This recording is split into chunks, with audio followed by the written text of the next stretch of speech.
Hello everyone, Clack of the Geek here, welcome back to a brand new video, and today I'm going to be doing a little review of the Doctor Who TV movie, which, in the UK at least, turns 25 years old, a quarter of a century.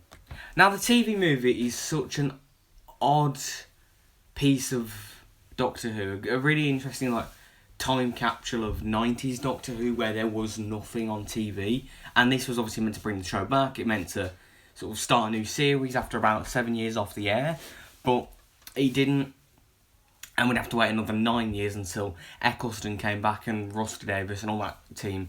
But I think it's a very interesting watch, and I'm going to be reviewing it today. The film opens on the planet Skara where the Master, the Doctor's oldest enemy, is being held captured by the Daleks, where he's put on trial and executed for his list of evil crimes. And stop. Bear in mind, Doctor Who at this point hadn't been on for about 7 years. You're trying to introduce new fans and, bring it back. And straight away, before the title sequence, you just dump a load of lore and continuity and all these different past villains. And, as a reintroduction, as a jumping on point for new fans, this film completely fails.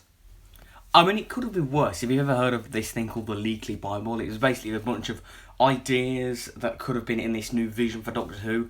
Such things as making the Cybermen cyborg space pirates, the Doctor being Barusa's grandson, spider Daleks, and we were kind of lucky, but the obsession with past continuity and references and the lore of the show in this film, it's really going to alienate audiences, and you don't need, I think, the Master, a character which has a lot of history in the show, you can't start off with him. Having stuff like the Eye of Harmony brought up and stuff about Gallifrey and things like that, you need to save that. If you're going to try and reboot the show, you need to save that for later and have a simple but effective sci-fi story which shows what Doctor Who can do really well. And I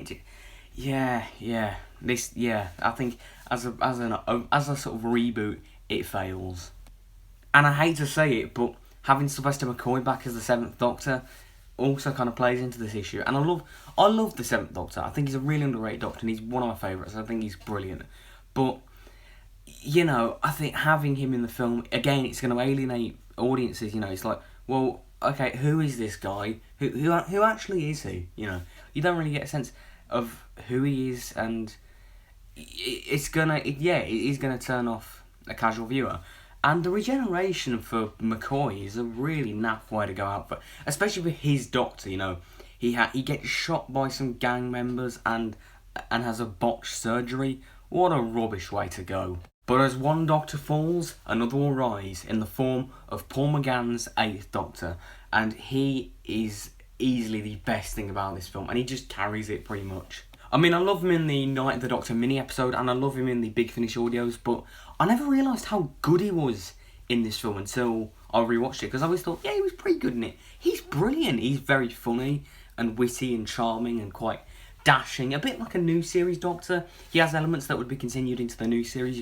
I can see sort of a few David Tennant, Christopher Eccleston, Matt Smith sort of elements to his character, but he's definitely got that classic series vibe to him. I mean, he's quite serious at times, quite somber, has sort of that quite a sort of alien quality to him, and I just think Paul McGann excels. And given a proper series, Paul McGann could have been a fan favourite. I mean, he is people's favourites thanks to Big Finish, but with the proper series, he would have been beloved, I think. I also think Grace is a pretty good companion. Not one of the greatest like Sarah Jane Smith or Ace or Donna or Bill, but she's a decent companion, and I think the chemistry between her and Paul McGann is pretty solid. I mean, I'm not a fan of the romance kind of stuff when they're kissing, and this is kind of where the Doctor and the companion kissing started.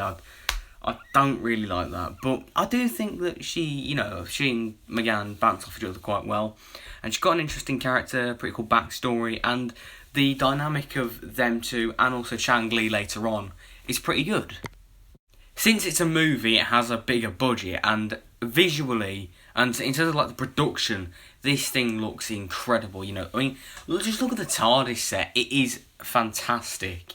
And other things like the cinematography and some of the effects, you know what? They're actually pretty decent, and I just think, yeah, it's a really well crafted and well shot film. And something else that doesn't often like get brought up in terms of like Doctor Who, particularly the classic series, is the music. The soundtrack for this thing, composed by I believe John Debney, is fantastic, and there's certain tracks on here that are just excellent. I just think they're brilliant, and because of copyright I can't play them, but you know, go find the soundtrack on YouTube and go have a listen, because it's brilliant.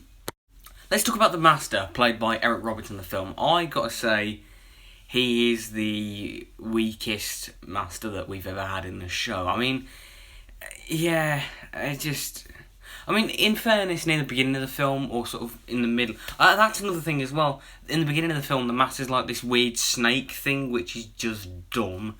But I mean, when he gets possessed, like when he possesses the human body, like, he's quite creepy. You know, when he's like picking his fingernails off and he's got like, the leather jacket and the shades, he's pretty sinister.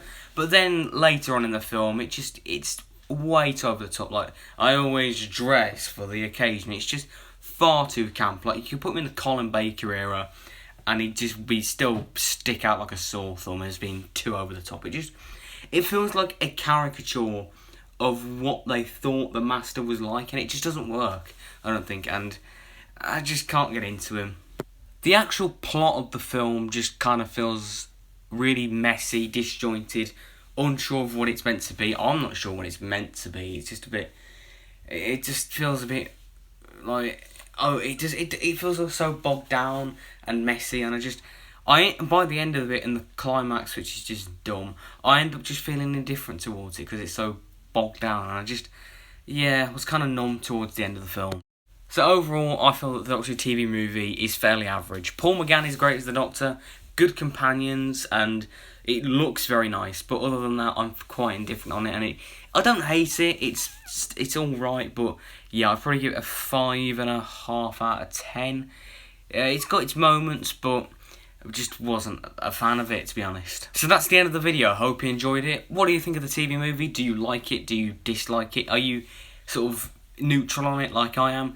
Be sure to like, subscribe, and click the notification bell so you don't miss a thing. And this is Clack of the Geek, signing out.